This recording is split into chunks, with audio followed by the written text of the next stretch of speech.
Boa noite, todo mundo. Alguém me dá um retorno, por favor, se vocês estão me escutando bem? Estamos escutando, Anderson. Beleza, Lucas. Muito bom, gente.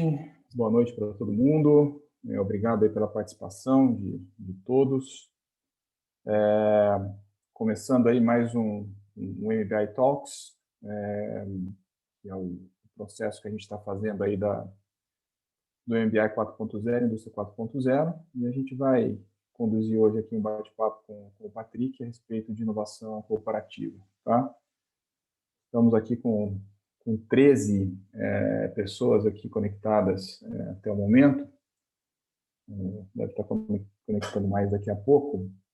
Eu vou dar início, então, ao processo aqui, falando a parte mais burocrática, e a gente já começa, então, oficialmente. Então, dar aqui as boas-vindas oficiais aqui a todo mundo que está participando. Agradeço aí as pessoas que já participaram das outras lives, agradeço os colegas aí que estão conectando e espero que seja realmente uma hora de bate-papo bem legal, tá?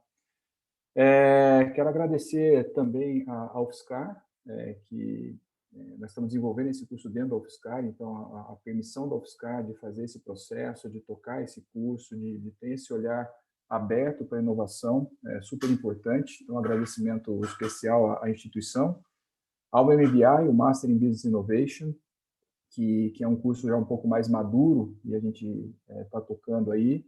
A equipe de organização, tem um pessoal aqui por trás, nos bastidores, dando uma super força para que isso possa acontecer, tanto do processo aqui das lives, quanto da organização do curso.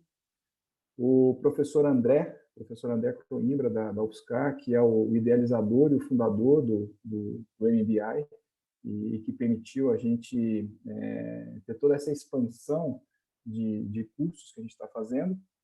E ao Patrick, que daqui a pouco eu vou pedir para ele se apresentar. Tá? Vou ler um disclaimer aqui, dizendo que as manifestações expressas pelos integrantes dos quadros do MBI Talks e pelos convidados que participam dos eventos e transmissões online representam exclusivamente as opiniões dos seus autores e não necessariamente a posição institucional da UFSCar ou do MBI. Reiteramos também que todos aqui presentes concordaram em participar desse evento e com isso autorizam o uso da sua imagem para essa transmissão, que ficará também disponível nos canais oficiais do MBI. Nós estamos gravando essa live, depois nós vamos subir a live no YouTube e nos canais das redes sociais que nós temos. Bom, como eu comecei falando, esses MBI Talks, essas lives que a gente está fazendo, elas têm como motivador um curso que está sendo lançado agora, chamado MBI Indústria 4.0, e eu vou coordenar juntamente com a Simone, que conduziu algumas outras lives, então é uma co-coordenação. E como parte desse processo, a gente está oferecendo essas lives com temas interessantes, que nós julgamos interessantes e pertinentes a cada um dos módulos que a gente vai conduzir durante esse curso. Tá? Então, a gente já teve uma primeira live sobre o papel humano na transformação digital da indústria, então como que a transformação pessoal e a busca de propósito impacta na progressão de carreira. A gente trouxe o professor Gustavo Oliveira, da UFSCar, e o Daniel Cortada, da Bosch, um executivo da Bosch, que também faz o MBI, falando um pouco desse tema.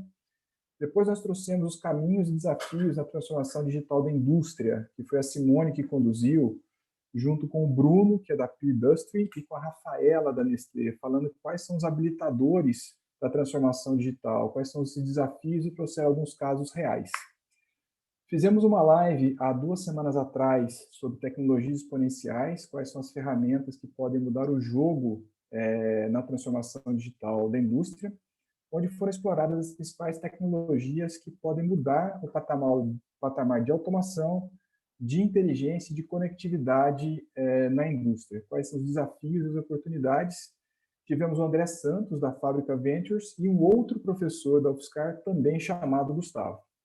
Então, se por acaso você perdeu alguma dessas lives e te chamou a atenção algum desses temas, dá uma olhadinha nos nossos canais, dá uma olhadinha no nosso YouTube, que está lá, vale a pena assistir. E hoje a gente está aqui para falar dos desafios da inovação corporativa. A gente vai discutir o papel da liderança e os desafios de gestão dentro do processo de inovação corporativa. como é que as metodologias, os processos, as ferramentas, os comportamentos das pessoas e suas atitudes dão suporte para esse processo, tá? Bom, para falar desse tema, eu dou então as boas-vindas oficiais, né?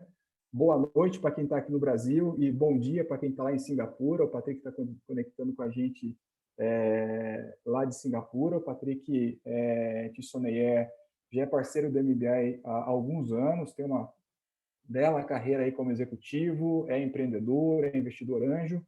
E para falar sobre o Patrick, eu vou pedir para o Patrick, então, se apresentar e contar um pouquinho aí da sua trajetória profissional, da sua formação, da sua atuação, da sua carreira. Então, Patrick, muito bom dia para você. Obrigado mais uma vez pela sua presença, pela sua participação. E o microfone é seu agora. Anderson, bom dia a todos que estão participando. Obrigado novamente pelo convite. É sempre um prazer estar de volta à minha alma mater, que é a UFSCar. Bom, então eu vou fazer uma rápida apresentação sobre a minha história. Eu sou engenheiro de materiais, formado pela UFSCar, né? E eu trabalhei durante 18 anos numa empresa, numa multinacional do setor químico de origem brasileira, que é a Braskem. Então, a Braskem hoje é uma empresa que deve ter um faturamento aí acima de 60 bilhões de dólares por ano. Foi reconhecida em 2014 como uma das empresas mais inovadoras do mundo, uma das 50 empresas mais inovadoras do mundo por uma publicação chamada Fast Company. Nesse ranking tinham empresas como Google, Twitter, Airbnb, e acho que a Braskem era a única, com certeza a Braskem era a única brasileira, e eu acho que era a única empresa industrial.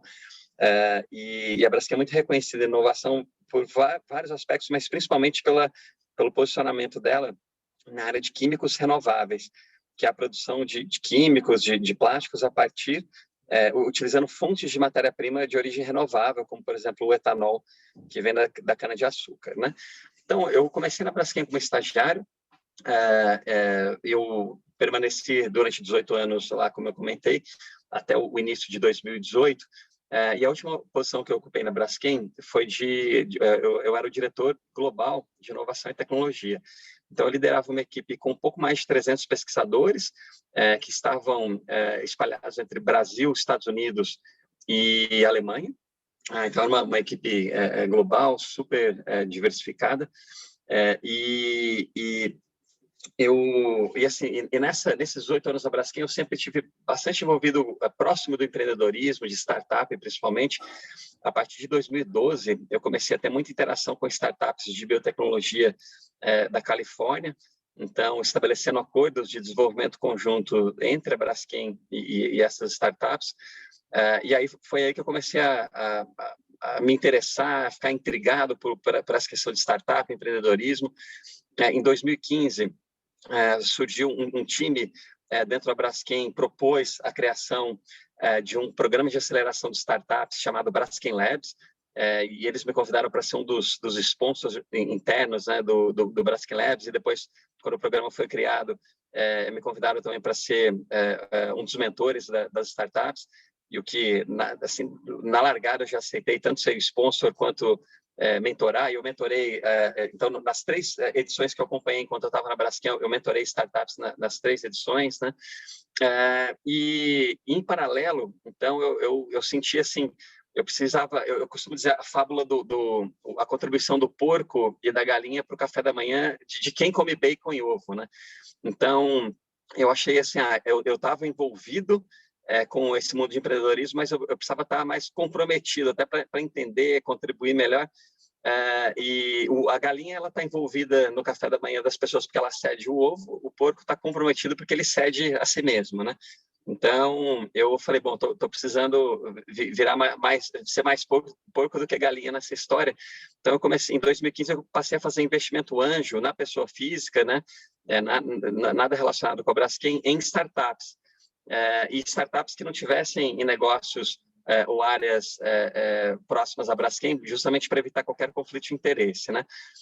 E aí foi super interessante essa jornada, porque além de ter do investimento em si, de ter uma perspectiva de quem sabe algum dia ter algum retorno, mas é todo o aprendizado mesmo, está muito próximo do empreendedor, entender essa jornada. Eu estava muito acostumado com a parte mais, né, empresas maduras, processos maduros, mais estabelecidos, e essa parte começar do zero, quase do zero, era relativamente nova para mim, ainda que dentro da Braskem, assim, os projetos de inovação de novos produtos ou novos negócios, alguns deles também começam praticamente do zero, mas é diferente quando você tem que montar uma empresa do zero para comercializar aquela tecnologia, aquele produto, ou algo do tipo, né?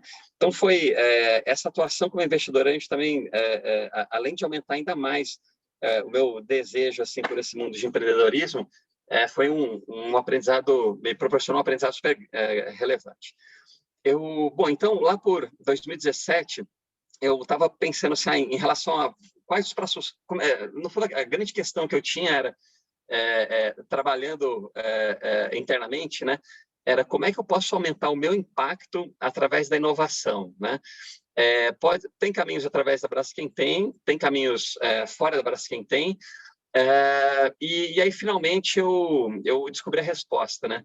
Eu falei assim, não, eu acho que, assim, da forma como o impacto que eu quero gerar a partir da inovação, de forma ilimitada, idealmente, eu acho que assim, a única resposta que eu encontrei para isso foi através do empreendedorismo, né? Porque você, quando você empreende, você cria a sua empresa, sendo sozinho ou com seus sócios e tal, o ganho é ilimitado. Eu ganho em vários aspectos, não só financeiro, mas o impacto que você pode gerar e o reconhecimento financeiro que você pode ter em função do impacto que você gerou da vida, que você melhora das pessoas e tudo mais, realmente ilimitado, né? Enquanto que numa corporação, esse teto pode ser muito alto, mas ele sempre vai ter um limite, né? Então, cada vez mais, bom, nesse momento eu cheguei à conclusão, eu falei, quero fazer essa transição do mundo corporativo após 18 anos para o mundo de empreendedorismo, né? E aí tinham vários caminhos possíveis para se fazer essa transição. Eu descobri porque eu não queria assim fazer de uma hora para outra, simplesmente saindo da Braskem e já começando um negócio. Eu senti que eu precisava de um tempo, primeiro para entender direitinho que tipo de empreendedorismo, com quem, em que lugar do mundo. Então tinha algumas reflexões também. Eu acho que me atualizar em relação a algumas questões que eu não estava acompanhando tanto ao estar na Braskem, né? Então eu tinha vários caminhos para se fazer essa transição, e o que fez mais sentido para mim, eu descobri que tinha um programa de MBA oferecido pelo MIT lá nos Estados Unidos, que é o Massachusetts Institute of Technology, chamado Sloan Fellows MBA Program, que ele é um MBA de 1 ano, full-time, para profissionais que têm pelo menos 10 anos de experiência, né? E eu falei, puxa, de repente eu posso casar assim, uma coisa que eu preciso fazer com um sonho, porque lá quando eu me formei na engenharia de materiais, eu tinha um sonho de, até 5 anos depois de formado, fazer um MBA numa escola de ponta, fora do Brasil e tal, mas as coisas começaram a evoluir rapidamente na Braskem. Então, eu deixei de lado esse sonho. Eu fiz um MBA no Brasil, era um MBA em Company, proporcionado pela Braskem, na época foi na FGV, foi excelente. Eu fiz com 5, 6 anos depois de formado. Deixa eu só fazer as contas aqui. Isso, exato, 6 anos depois de formado. Então, naquele momento, eu tinha acabado de assumir minha primeira... já tinha 1 ano que eu tinha assumido minha primeira experiência, minha primeira função de gestão, né? Então, gerindo, liderando pessoas, gerindo um time, gerindo uma área, um orçamento. Então, foi fantástico ter feito o MBA naquele momento, né? Me ajudou muito. E aí, alguns anos depois, então, numa nova fase de vida e carreira que eu estava, falei, poxa, então, eu acho que eu consigo também, além de usar esse programa, essa oportunidade como uma transição, para fazer uma transição bem planejada, bem sólida para o empreendedorismo, eu posso aproveitar para realizar um sonho também. E aí eu apliquei para esse programa no segundo semestre de 2017. Eu toquei esse processo de forma muito transparente dentro da Braskem, comunicando quem precisava ser comunicado, né?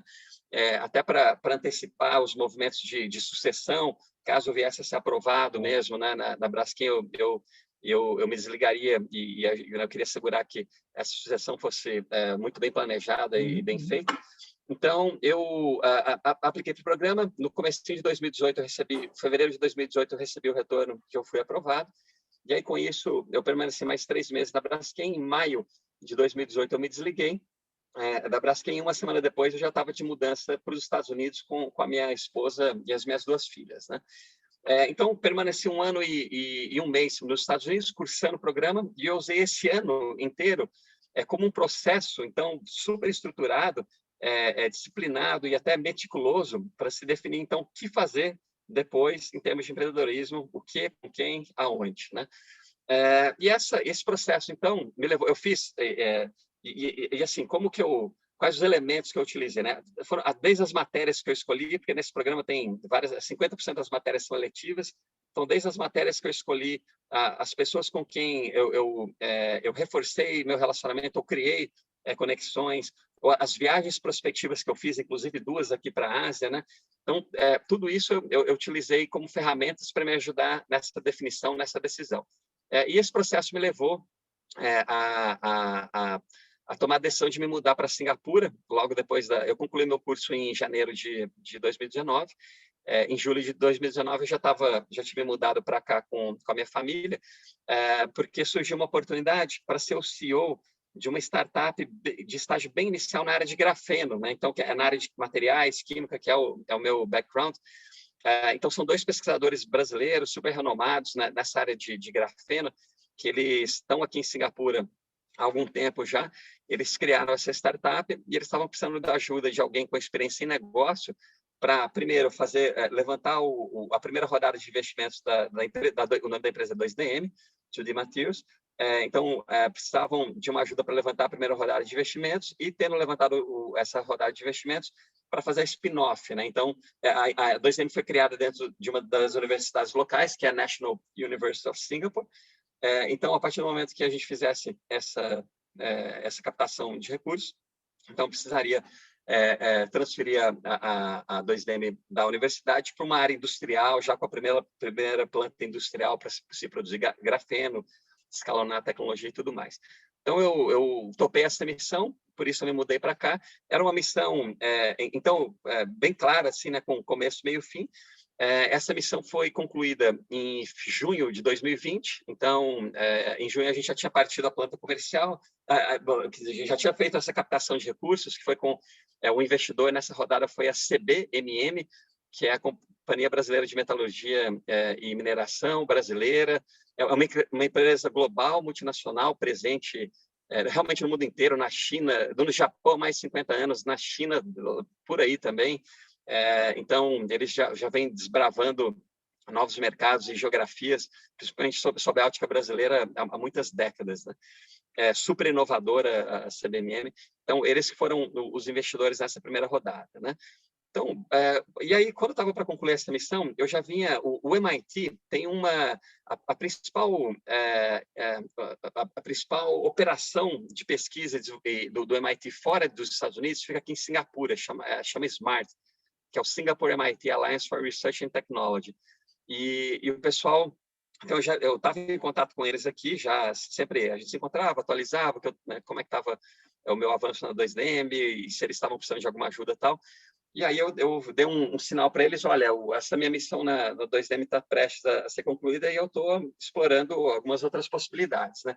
E aí eles me conectaram com um time de pesquisadores do SMART, que era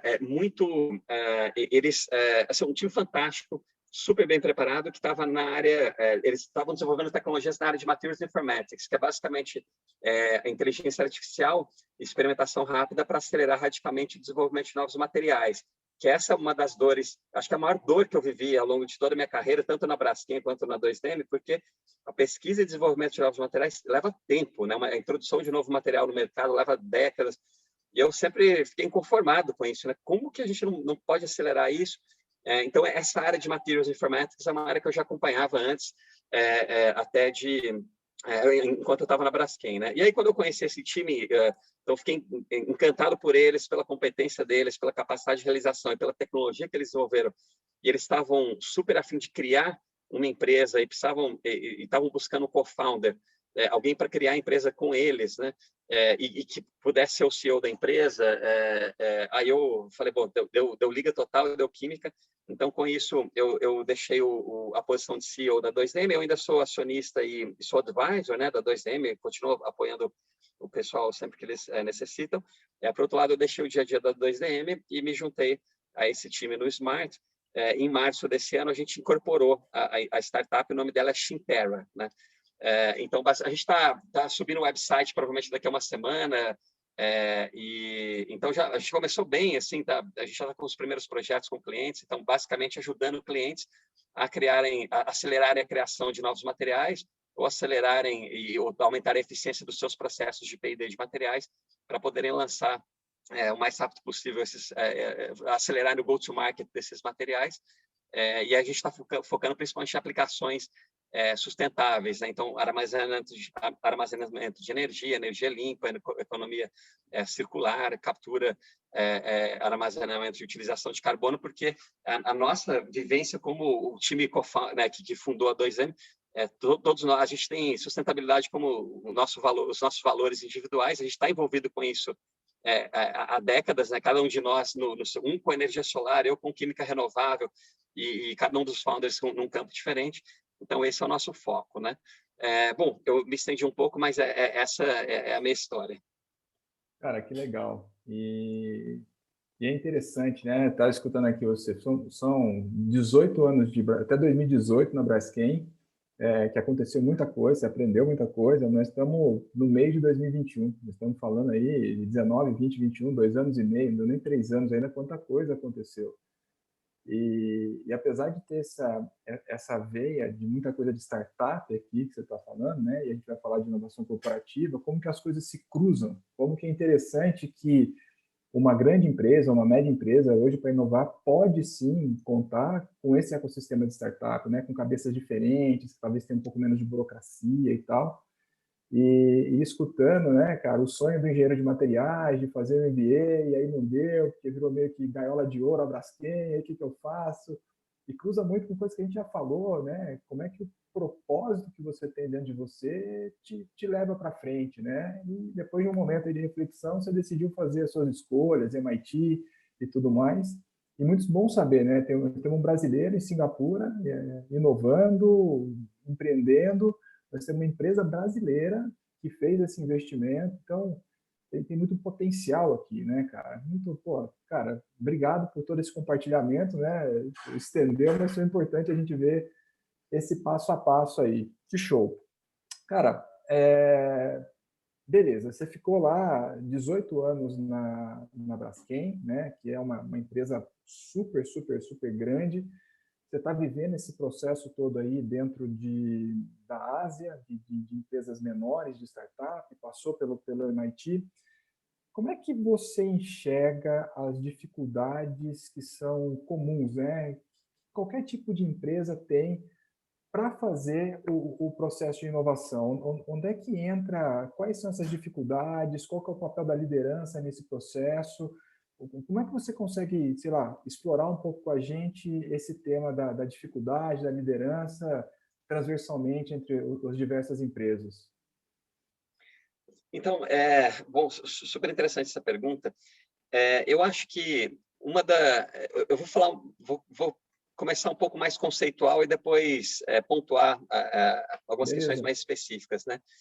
Eu acho que, assim, em todo tipo de movimento, eu acho que é importante criar uma expressão, tipo, inovação, transformação digital, indústria 4.0, né?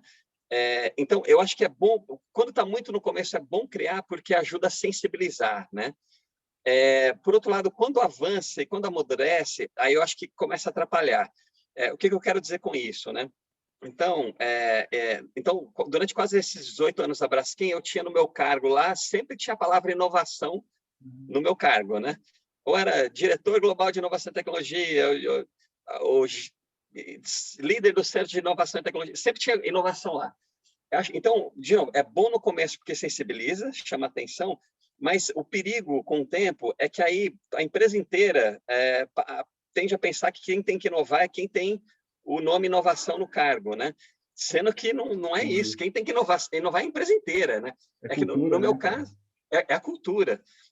No meu caso, eu inovava, liderava toda a parte de inovação na pesquisa e desenvolvimento, materiais, um pouco de aplicações também, né?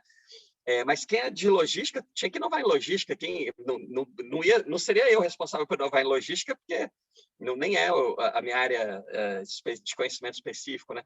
Quem está na área comercial tem que inovar nos processos comerciais. Da mesma forma, quem está na área jurídica, na área de RH, inovar nas suas áreas. Então, eu acho que o primeiro cuidado é esse, né? É lembrar que inovação é um dever e uma obrigação de todos os integrantes da empresa, né? Todo mundo tem que praticar e dar essa contribuição para a inovação. Claro que depende das empresas, da cultura da empresa, do que se espera, pelo menos, ainda mais agora, somando a minha experiência no mundo corporativo e mais essa experiência como empreendedor agora, né? E a Shinterra, eu quero transformá-la numa grande corporação, né? Então, pelo menos a cultura que eu vou querer... Então, pegando os aprendizados de tudo isso que eu já descrevi para vocês, pelo menos essa é a cultura que eu estou criando desde agora, né? Que assim, inovar é papel de todo mundo na organização, inclusive do conselho dos acionistas, assim, representados pelo conselho de administração, né? Então, acho que esse é o primeiro ponto, né? A Ou seja, uma conscientização de que... das dificuldades principais é o pessoal olhar uma caixinha chamada inovação, isso aqui é responsabilidade sua, se vira, na hora que você inovar, você me traz que eu executo. Essa é a Exato. primeira barreira a ser vencida. Exatamente. Essa eu considero a primeira barreira a ser vencida. A Legal. segunda, eu acho que é velocidade, né? Nossa, e ainda mais agora que eu estou do lado eu sou startupeiro agora, e eu tenho bastante interação com grandes empresas, é impressionante a disparidade assim da velocidade. Então, por exemplo, um contrato que a gente fechou agora com um cliente, a gente, desde do primeiro momento que a empresa entrou em contato, é uma startup, né? Esse cliente. Desde o primeiro contato que eles fizeram até o momento que a gente assinou o acordo final, né, para a execução do projeto, isso levou 30 dias, né? E com algumas grandes empresas, a gente está 3 meses discutindo NDA, acordo de confidencialidade, né? 3, 4 meses discutindo o acordo de confidencialidade, que é o primeiro. Então, imagina quanto tempo vai demorar. Assim, projeto para se fechar, vai fechar em 2, 3, 4 anos, né? Então, isso assim, muito. Acho que essa é a segunda barreira. Tem que ser, isso precisa ser melhorado, agilizado, e aí eu acho que tem várias razões para isso, né? Desde priorização, eu lembro, às vezes é muita iniciativa sendo tocada, então, eu lembro que na Braskem tinham centenas de projetos no pipeline de inovação. Eu acho que, às vezes, se você tem muita prioridade, você não tem nenhuma, né? Então, às vezes, acho que é melhor, olha, ao invés de centenas, vamos ter 20 iniciativas. Estou chutando qualquer número aqui.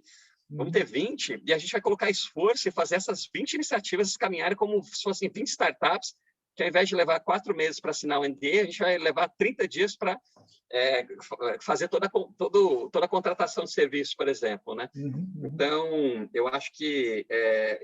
mas, por outro lado, a empresa inteira precisa estar sincronizada, porque não adianta só... Se você... a área que é responsável por aquele projeto, se ela redimensiona o portfólio de projetos, né? Mas aí ela sempre vai depender de outras áreas, jurídico, vai depender de outras áreas que, se elas também não estiverem alinhadas, elas vão ser o próximo gargalo e vai continuar levando 3, 4 meses para fazer uma etapa simples do processo, né? Eu acho que, então, o outro ponto é tomar cuidado com o modismo, né? Então, eu vejo a inovação como um meio, e aí isso vale para transformação digital e todas as outras, indústria 4.0, todos os outros momentos. Para mim é sempre assim, seja numa grande empresa, na startup é muito mais fácil de enxergar isso, porque basicamente a vida da startup nasce para resolver um problema muito específico, né, que ela identificou e ela tem a solução. Mas numa grande empresa, você está desenvolvendo produtos ou soluções que são vários diferentes para solucionarem vários problemas diferentes, né? Aí é onde entra a questão da priorização. Então, eu acho que assim, e a inovação, acho que ela tem que estar a serviço da empresa para se atingir esses objetivos, ou para se resolver esses problemas, ou para se capturar essas oportunidades, né? Então, eu digo muito assim, a inteligência artificial, né? Pessoal, da forma como muitas empresas falam sobre inteligência artificial, parece que ela é o fim, assim, eu tenho que praticar inteligência artificial independente de para quê, né? Não, mas dependendo do problema que você precisa resolver, não precisa inteligência artificial, só basta um simples pacotinho estatístico, simples e tal, você vai chegar lá e vai ser mais rápido, mais barato, não precisa adicionar complexidade. E dependendo do outro tipo de problema, sim, aí é só com inteligência artificial. Então, acho que esse discernimento e esse cuidado para não entrar no modismo, ele é super importante também, né?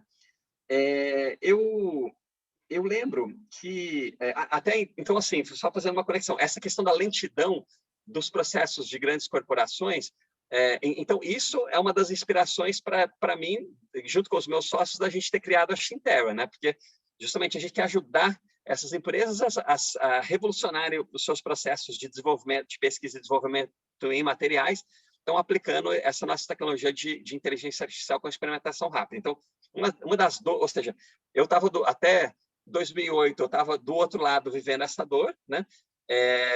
Ou até 2019, porque enquanto 2DM também vivendo essa dor, e agora eu estou do outro lado querendo ajudar as empresas a solucionarem esse problema, a eliminarem essa dor, né?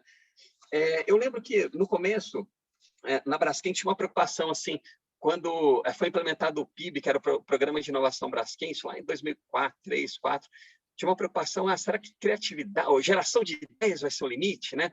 Porque vai ver que a gente vai começar, as pessoas vão começar a gerar ideia logo no começo, aí depois essas ideias vão cessar e não vai ter mais. Eu nunca vi isso acontecendo, então, porque as coisas, tudo está sempre em movimento, né? Então, o cenário muda, as informações mudam. Então, eu nunca vi um fluxo de ideias zerando, parando ou diminuindo de forma substantiva, muito pelo contrário, aumentando, né?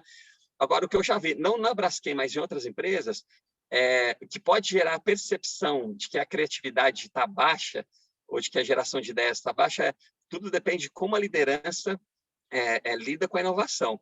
Se a liderança, né, se o líder está, e ainda mais dependendo da cultura da empresa, ele está, não, e aí, assim, isso não é pela fala, é pelas ações, né? Se os projetos que acabam sendo priorizados são sempre os de menor risco e incrementais, né? Você está dando um sinal, olha, a empresa está, ou eu como líder, ou a empresa está valorizando quem vai tá valorizando o projeto incremental de baixo risco, né? Então a gente é avesso ao risco, aí você já está passando um sinal, né? Ou se um projeto de alto risco, que justamente por ter alto risco é esperado que tem mais chances de não dar certo, né? Aí, se não deu certo, aí o time que está tocando aquele projeto é penalizado, né? É penalizado pelo motivo errado, né? Se já passou o sinal também, está condenado. E aí, esse tipo de coisa, naturalmente, vai bloquear a geração de ideias, né? Então, eu não acho que o bloqueio que pode ter não é a capacidade humana de geração de ideias, mas é sim os incentivos que estão sendo dados naquela cultura e por aquele líder naquela empresa, que eles podem favorecer e aumentar e acelerar a geração de ideias, ou da mesma forma podem bloquear totalmente, né? Só um comentário que me veio quando você estava falando da inteligência artificial, né? Teve uma empresa que eu trabalhei que tinha um rapaz de planejamento da minha equipe, que é o cara que eu vi mais manjando de Excel na minha vida. Ele não usava o mouse, tudo era atalho. E às vezes, para fazer uma conta simples, da célula A mais a célula B, ele inventava e falava, cara, não, só faz isso. Então, aquela vontade de usar a tecnologia e esquecer que a tecnologia realmente é um caminho para a gente chegar em algum lugar, né? E é muito louco, porque a gente está conversando aqui e isso corta muito dos assuntos que a gente já falou nos outros MBAs. Tenho certeza que a audiência aqui, muita gente está se conectando com isso e fala assim, cara, realmente eu vejo isso. Impressionante, e às vezes muitos líderes não têm essa noção do peso da sua voz e das suas atitudes, né? Como que a gente passa mensagens através dos nossos comportamentos e isso permeia a empresa inteira, né? Os projetos incrementais, o baixo risco, como é que você vai abafando a sua equipe, né? E eu não sei a sua visão, mas particularmente eu acho que se você não precisa ter efetivamente um cargo, uma posição hierárquica para ser o líder de alguma coisa, né?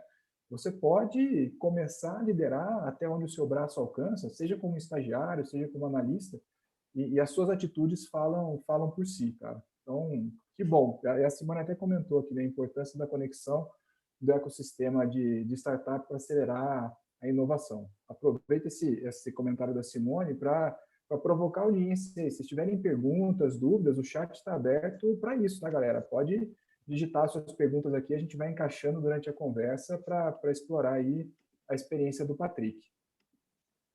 Você quer comentar alguma coisa aqui, Patrick, ou não? Eu acho que... Não, aqui, acho que nessa parte tá bacana. Tá legal, né?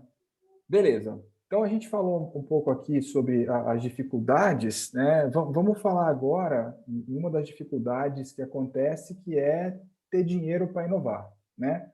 A Braskem, por exemplo, você falou, pô, tinha um monte de projeto, talvez financiamento desse projeto não fosse tanto o problema, mas a priorização. Talvez empresas menores e médias tenham mais um problema da questão financeira.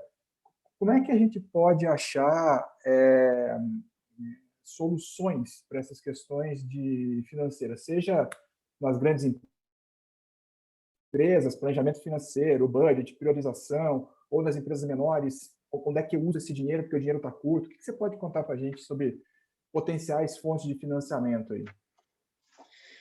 Então, aqui, eu acho que também, bom, de novo, eu estou compartilhando a minha opinião aqui, minhas crenças com base na minha experiência, mas, por favor, não leiam como certo e errado, né? Cada um tem a sua experiência, tem que contextualizar, então usem com moderação o que eu estou comentando, né?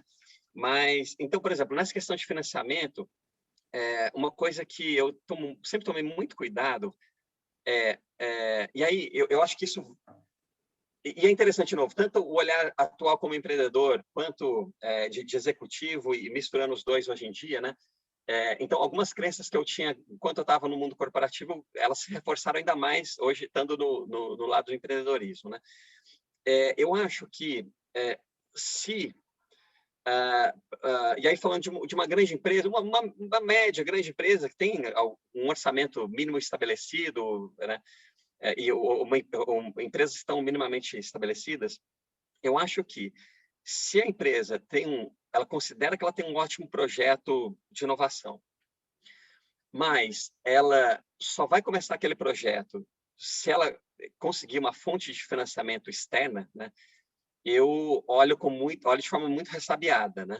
Porque a minha primeira leitura é, bom, essa é uma empresa, dada a definição para esse tipo de empresa, né? Ela tem orçamento. É só uma decisão do que ela quer priorizar, né? Ela tem esse orçamento, tudo bem, eu não quero aumentar meu orçamento para esse projeto de inovação, então eu vou deixar de fazer alguma outra coisa e eu libero orçamento para esse projeto, né? Se ela não está disposta a fazer isso, então, para mim, é porque o projeto não é importante, né? Ele é secundário, e se ele é secundário, então, vamos ver se a gente consegue beliscar algum incentivo, algum orçamento externo, e se der, a gente toca esse projeto, né?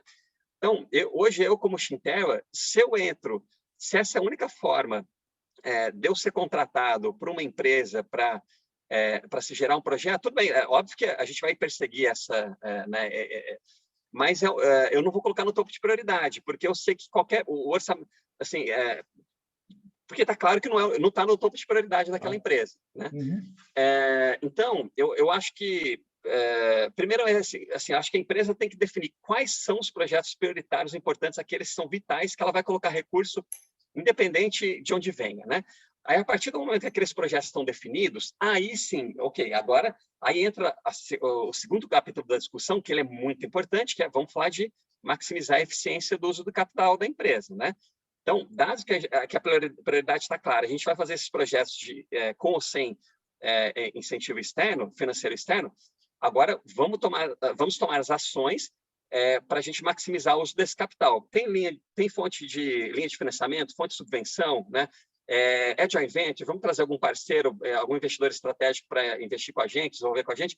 Aí, todas as possibilidades realmente têm que ser exploradas, né? E claro que podem ter exceções, né, em função do que eu estou comentando. Talvez, se for um projeto de um valor absurdamente... Ele é super crítico para a empresa, muito importante, mas ele exige um investimento elevadíssimo que realmente a empresa sozinha não tem condições.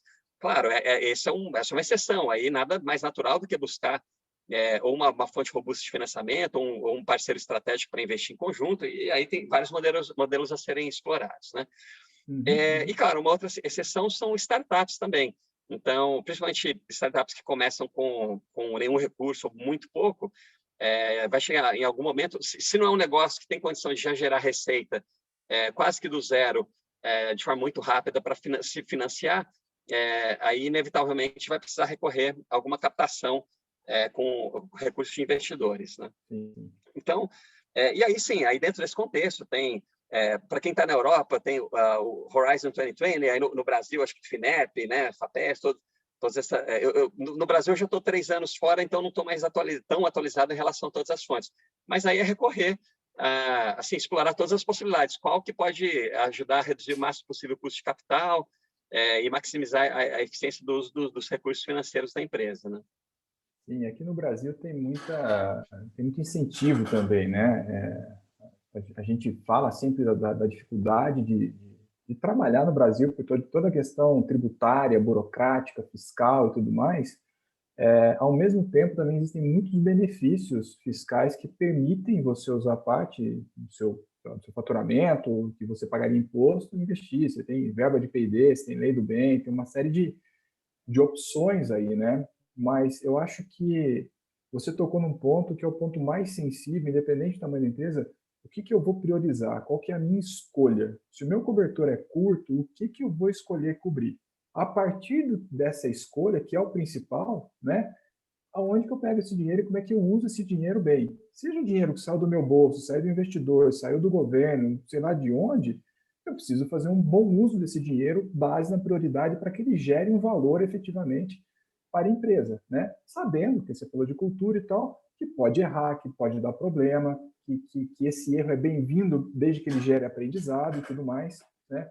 Realmente é algo super importante, esse ponto sensível da escolha, né? Se o cobertor é curto, como é que eu priorizo isso aí? Puxa, Anderson, muito bom. Fale. Desculpa, só mais um comentário nesse Imagina. tópico.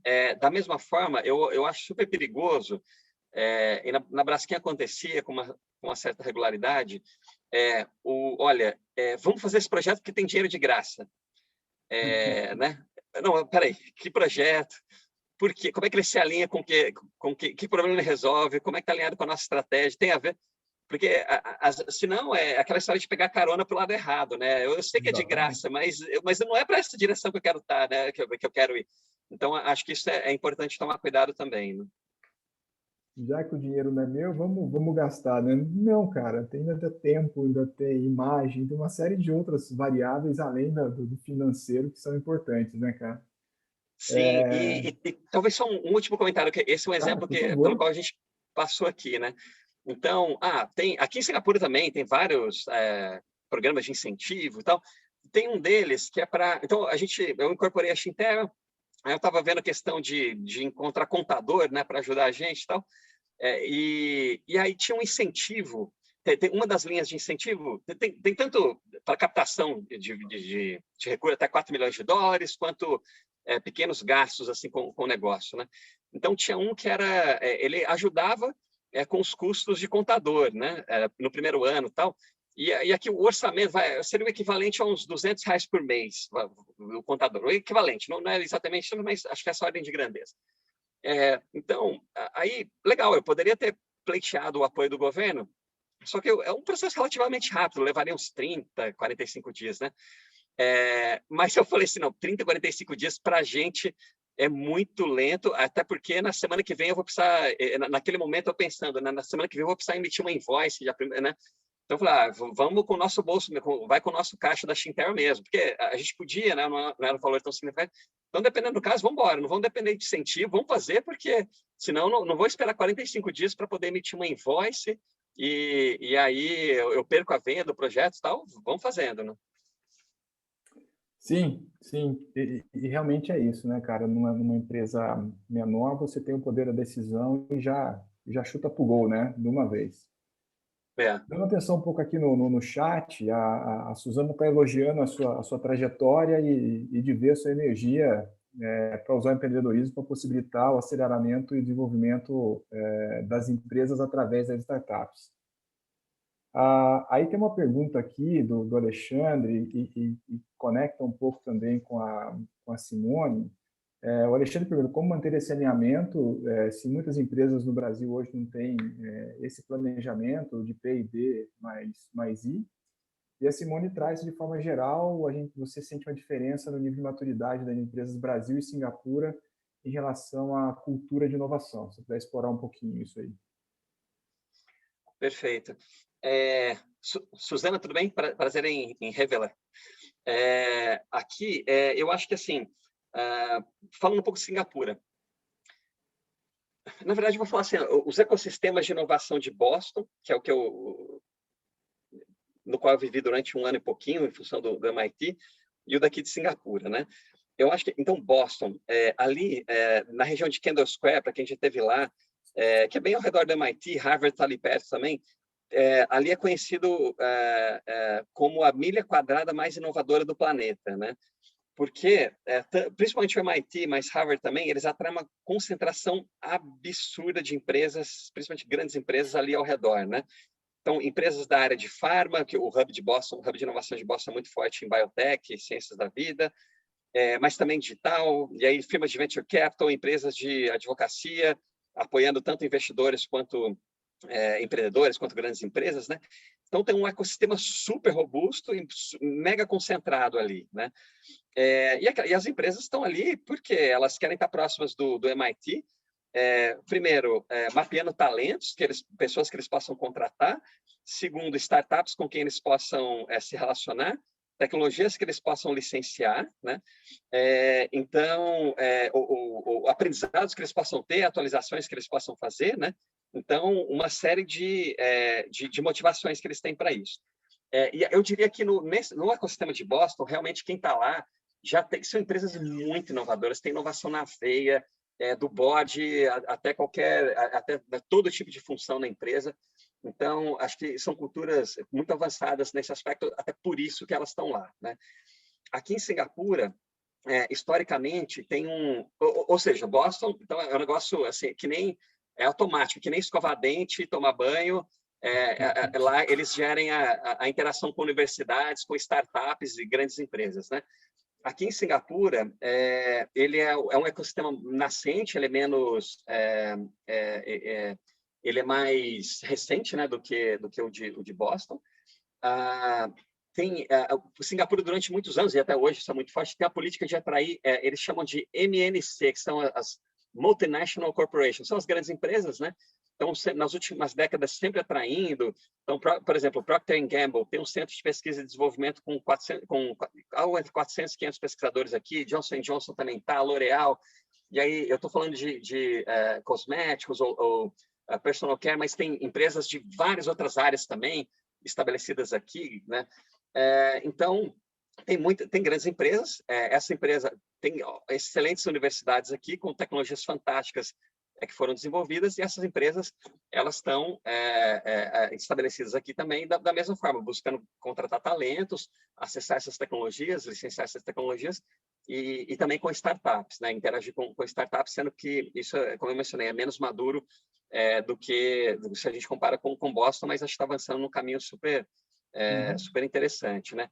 E todos os mecanismos que as universidades ou a agência de pesquisa daqui chamada A-Star, então eles têm acordos guarda-chuva que, assim, a partir do momento que a empresa assina um acordo com uma instituição, uma universidade, já cobre várias outras. Então, você até investe mais tempo discutindo esse acordo, mas quando você fechou, isso já dá acesso a várias universidades ou várias instituições.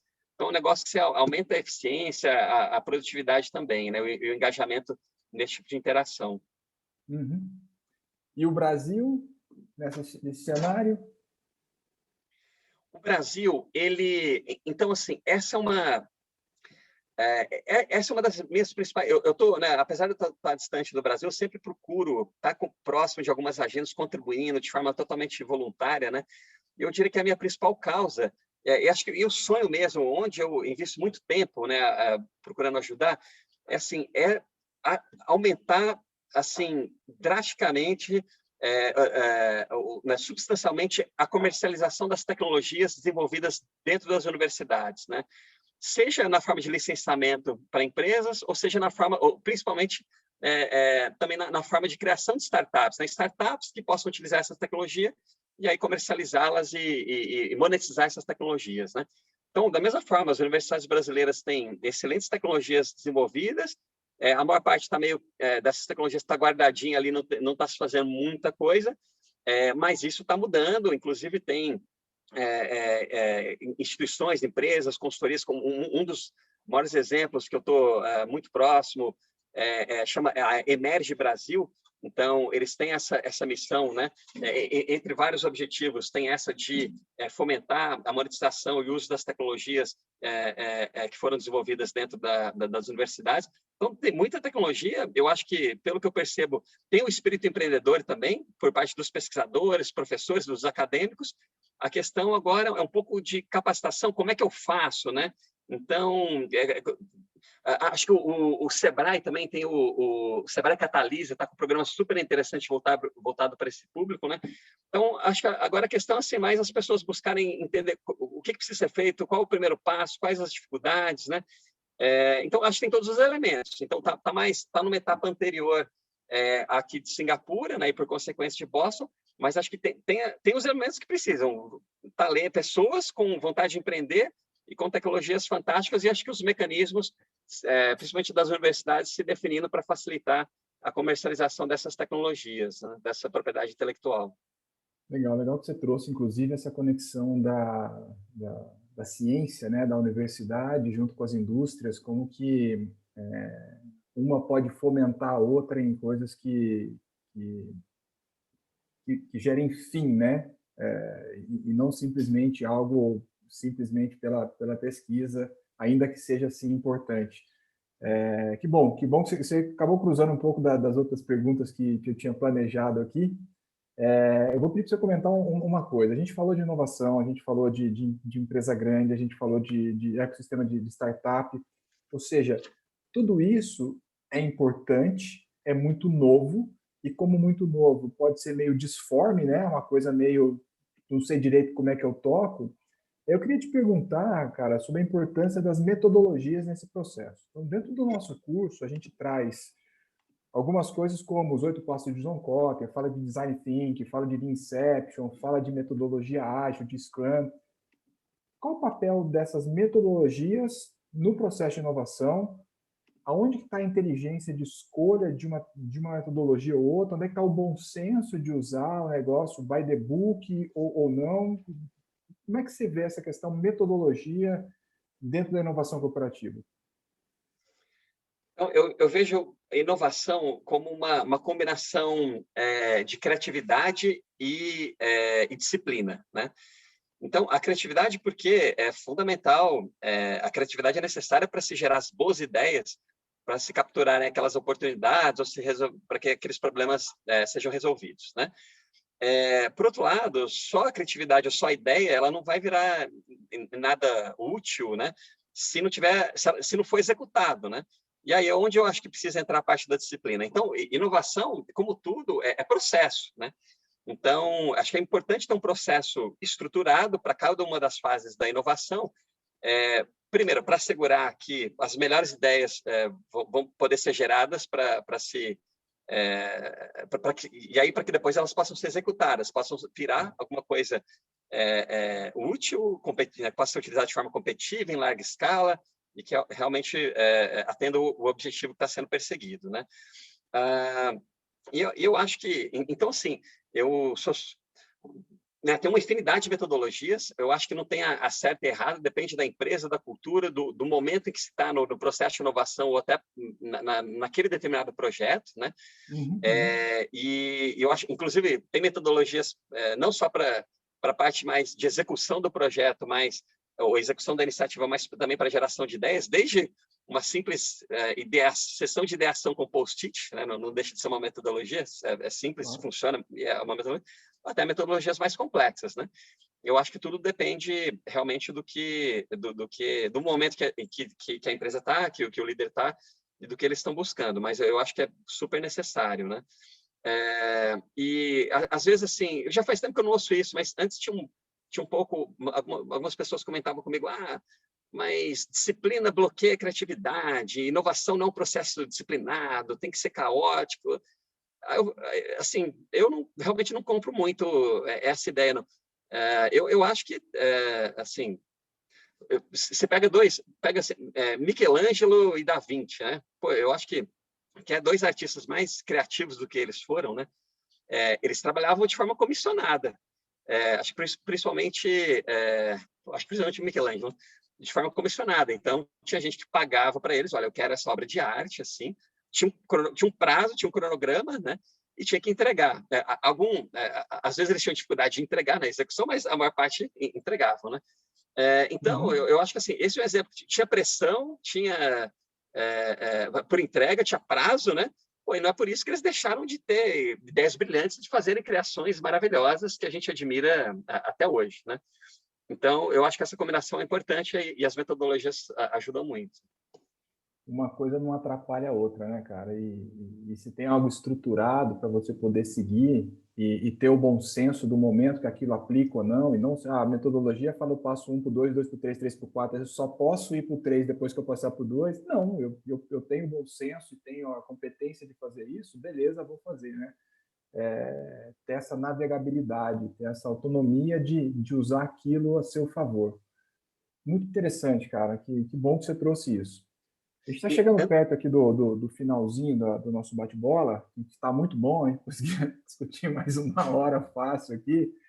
Eu vou trazer a pergunta do Renato aqui antes da gente concluir, e ele te pergunta como que você enxerga o papel do MBA que você fez no MIT após o seu período de Braskem, uma grande corporação. Se você vê essa transição viável sem uma quebra desse nível como a que você executou.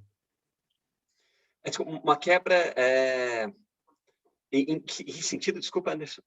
Eu imagino aqui que seja você pedir demissão da Braskem, né, que é uma grande corporação, algo tipo toda estabelecida, estruturado, para dar o salto de fé para alguma outra coisa mais incerta, mas estava conectado com o seu coração. Acho que é nessa linha aqui. Perfeito. Eu acho que assim, como a mudança que eu decidi fazer era do mundo corporativo para então assim, a Braskem é uma empresa, eu admiro, respeito, tenho um enorme respeito pelo Braskem, tenho vários amigos lá. Eu costumo dizer que ainda que eu não tenha qualquer tipo de vínculo com a Braskem há mais de 3 anos, eu comparo como um time de futebol. Quando eu ouço boas notícias da Braskem, eu celebro. Quando eu ouço notícias ruins, eu fico triste, né? Então, mas assim, é que como a minha decisão realmente foi de mudar do mundo corporativo e mergulhar no empreendedorismo, não tinha mais ou menos, sabe? Não tinha o meio do caminho, assim, sabe, pelar, impecar. Então, é isso. Então, não foi um movimento. Tem uma outra pergunta aqui relacionada à questão financeira e tal. Não foi loucura, foi muito bem planejado, foi muito bem preparado, né? Por isso foi depois de 18 anos, não foi depois de 2 anos no mundo corporativo. Então, eu tive tempo né, fazendo uma boa gestão das finanças pessoais, tal. Então, foi possível planejar isso sem cometer nenhuma loucura. Porque nesse tipo de movimento é super importante minimizar os riscos, né? Então, quais as piores coisas que podem acontecer? E essas poucas piores coisas, como é que minimiza as chances, idealmente zero as chances dessas poucas piores coisas acontecerem? Então, basicamente isso. O restante, aí o que vier é lucro, né? Então, pode ter, dependendo do tipo de transição que a pessoa quiser fazer, talvez não seja tão drástico e dê para fazer um meio termo até se migrar totalmente porque a pessoa está precisando. Mas pelo menos é a forma como minha cabeça funciona, né? Assim, a partir do momento que eu decidi, vamos embora. Quanto mais tempo eu prolongar isso, eu vou estar perdendo tempo, eu vou estar sendo injusto comigo mesmo e com quem, né, tem determinada expectativa em relação àquele papel, o meu papel naquele momento, né? Legal, cara, obrigado. Eu estava aqui, a gente estava falando de metodologia e eu estava observando o chat, né? Tem algo que eu conheço da parte de metodologia de brainstorming, que diz que as melhores ideias do brainstorming começam a surgir a partir dos 40 minutos de brainstorming, né? E coincidência ou não, acredito que não, porque eu não acredito em coincidências, o chat começou a esquentar a partir do minuto 40, 45 aqui do nosso bate-papo, e a gente vai acabar deixando algumas perguntas de fora aqui, infelizmente. Patrick, eu queria agradecer você por essa disponibilidade, por essa simplicidade de ser humano, de colocar realmente as coisas que você fez, né? Contribuir com essa audiência para entender um pouco da sua trajetória, gerar provocações, gerar insights, fazer refletir sobre algumas coisas. Tenho certeza que tem colegas aqui da química que se conectaram querendo saber um pouco mais como é que a gente acelera o desenvolvimento de materiais, outros colegas da indústria que falam, putz, eu vejo esse problema acontecendo, como é que será que a gente pode fazer?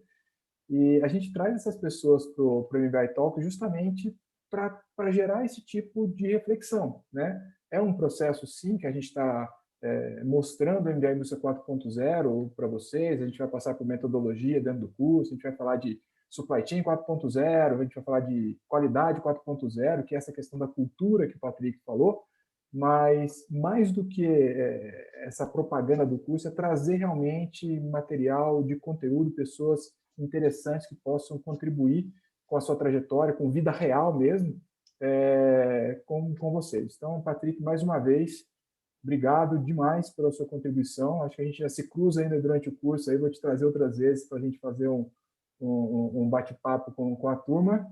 E se você quiser deixar algumas palavras finais, eu agradeço você, agradeço toda a audiência. Joia, bom, eu só tenho a agradecer, obrigado Anderson, obrigado a todo mundo que está participando aí pela audiência. Se tiverem, eu estou no LinkedIn, quem tiver alguma pergunta, quiser explorar, fico à disposição. E desejo sucesso para todos vocês aí nos próximos passos das carreiras de vocês. E acho que, como a gente está falando do MBI aqui, eu acho que, assim, educação, a gente se capacitar, tá aprendendo, seja de uma forma formal ou não, nunca para, ainda mais nos dias de hoje, em que as coisas evoluem muito rapidamente, né? E o programa, o MBI é sensacional, eu acho que ele permite às pessoas que continuem esse aprendizado aí que não pode parar, né? Que legal. Vai ter que pôr o LinkedIn. Aqui nesse QR Code está o meu LinkedIn, se vocês quiserem me acionar lá. Pode buscar o Patrick lá também, né? Acabou de falar. Se não achar, me chama no privado lá que eu já dou a cola para vocês. E é isso, gente. Muitíssimo obrigado pela audiência de todo mundo, pela contribuição, pelas perguntas. Foi muito bom, Patrick, conversar contigo. E a gente fica por aqui, gente. Tá joia? Um abraço para todos. Obrigado e até o nosso próximo evento. Até mais. Boa noite, abraços.